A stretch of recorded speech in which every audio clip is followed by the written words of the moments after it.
Here's the easiest and quickest way to go from this to this. So the reason you clicked on this video is because you need a fast process to get film grade look on your footage. And I'm gonna show you how with just a couple of clicks. Let's get into it. So basically I've loaded up a clip here. It is shot with a Sony A7IV. It is shot in S-Cinetone. You can use whatever footage you want in any log or picture profile you prefer. So I got the clip here. I put an adjustment clip right over it because I never grade directly on the clip itself. That's just my preference. You can do whatever you want. And in the color management profile, I see people using different variants of the color space transform setting, but I'm just go with what I normally have. It's up to you though. So moving on to the color tab. I got a couple nodes here. I would put Dehancer towards the end right here because I want to do all the balancing and basic adjustments right here in the beginning. And if you go into effects, all the way at the bottom, we have Dehancer Pro, and it automatically enables a bunch of features here. I'm gonna turn them off before we go ahead here. Here we go. All right, so input, the first step, source. For me right now it's Rec 709, but you can pick your camera right here. You can pick, I got a Sony, got an A7IV, normally S-Log3, S-Gamma3 Cine. But as you can see, that is not what I shot this clip in. So going back to Rec 709 right there, and I'm gonna close that for now. Moving on to the film tab right here. It's already enabled. You can see the difference it makes right here. And here is the film profiles. This is what I mean when I say it only takes a few clicks to get a really cool look. So let's just go through a few of them. As you can see, here's a ton of them. So let's see. Fuji Color 100 already makes it a little warmer, a little more film, a little more cinematic if you want to use that buzzword. Takes down the highlights a little bit. Let's pick another one for fun. See, I like that one. Here we got another angle right here. This without, this is with. I mean, it's so simple to use. Bear in mind, I've already done some basic adjustments to this clip before. So when you put your clip in here, you probably have to do white balance adjustments or lift and gamma, so on, whatever you want to do to get it looking okay in the beginning. Got the classic Kodak ones right here. Kodak Super 100, this is one of my favorites right here. Just makes it so clean. Let's see here. Without, with. I mean, I think they both look great. So let's pick another one. Whoopsie daisy. So the T at the end here is basically tungsten. So that's that yellow tint. So that's a little warmer tone. And D is for daylight. So it was sunset. So, but yeah, you can pick whatever you want here. I think I like this one pretty much. So let's stick with this one for now and move on to Film Developer. Here we got a few adjustments you can do. Color separation, color boost, gamma correction, contrast boost. Enable it, play around with these. I kind of like the contrasty videos a bit more. You can adjust the gamma right here. Just leave it as it is. Color separation. Color boost. Oh, this is perfect, man. Don't have to do anything else. Just kidding. But yeah, I'm gonna leave that at that. Film compression. This is basically to make it look a bit more analog, and you compress the highlights, if I'm not mistaken. So here you can see off, on. See it up and by the sun basically, and the building behind the couple there, and on the dress. So the highlights is basically softer. Impact is a word you will hear through all these, and that is basically opacity. So how much you want it to impact the video. Tonal range, you can just play around here. I'm gonna just move on for the sake of this video. Black point, oh my. Sometimes I forget to enable these things, and I'm like, why is nothing happening? But that's just me. So here you can play with the black and the whites. As you can see, I'm gonna leave that for now. Print, enable exposure up and down, contrast, color density, saturation. I'm gonna leave it at that.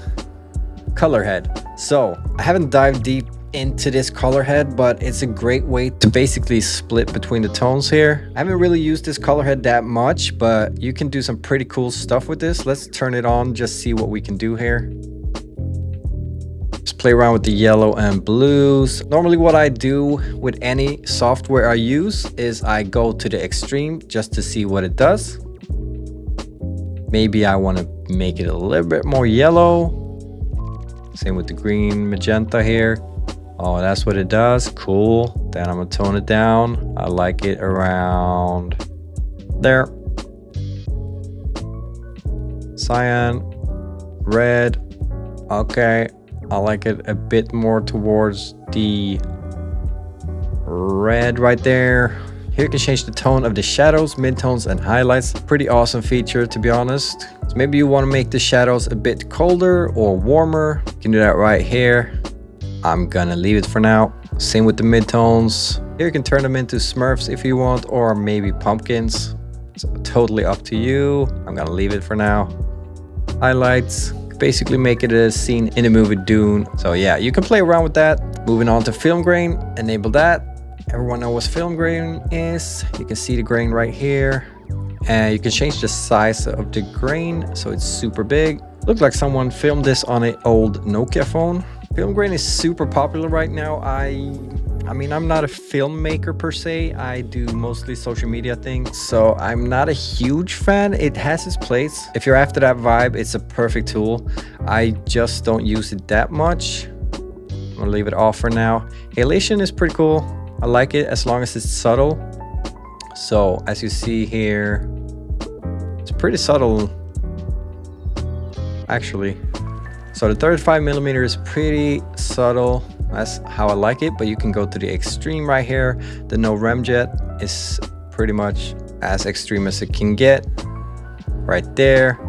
Looks like they're in a dream in hell, basically. Everything's on fire. So yeah, you can play around with this. I like that. I'm gonna stick to that one. And here you can also see how much you wanted to affect the image there with amplify. Another cool thing here before we move on, mask mode is pretty sick to use. You can put on mask mode and here you won't see a thing except from where the halation is showing up. So if we take this extreme one right here, you can see looks like you painted with oil colors when you were at preschool or something. But yeah, so that's a great way to see exactly how much it affects your video and where it affects your video. I'll turn that off. There we go. Moving on to bloom, the Pro Mist filter, the digital Pro Mist filter basically. Turning that on, turning mask mode on here. Can see a little bit right here where it affects the video, right around here. If you want to check that, you can do that. I'm gonna leave it at 35 just to give it that extra little glow. Doesn't do much, but it makes the skin softer. I just like it. Give it that little shine. Film damage. So let's enable this. So here you can turn up the amount and let it roll. You will see, hopefully you will see little jitters, that Charlie Chaplin feel. Let's take the most extreme one and turn it all the way up. Here you can see it probably, right? Yep. So that's that. I'm gonna turn that off for now. Film breath. That is basically this is hard to explain, but it's kind of like a pulsating effect. So let's take the most extreme one. Might be hard to see, but right here it changes like the colors. It's almost like an overlay, a soft overlay with like lens flare kind of vibes. I'm gonna turn that off for now. Okay, the weeby. Let's take the most extreme one. See what happens. I feel like it made it shakier. To be honest, I don't really know what this does. Makes it vibrate a little bit, almost like a shaky kind of feel, like old film. I don't know if you can see that. It's super subtle, but I'm gonna leave that off. So the Overscan is a pretty cool overlay. There's different ones to pick from, so this could be cool to incorporate into your edits. We got the vignette, you know what that is. Make it darker, make it brighter. Size, feather, play around with that one. Then we have the monitor one. You can check the false color, that's a great feature. And there's also a clipping indicator. You should be able to see if the shadows or the highlights clip. In this one, I purposely made it super bright in the highlights. So moving on, output. So output, basically all the settings you just changed, you can change the total impact of all those adjustments you just made. Total impact, total opacity, it's right here.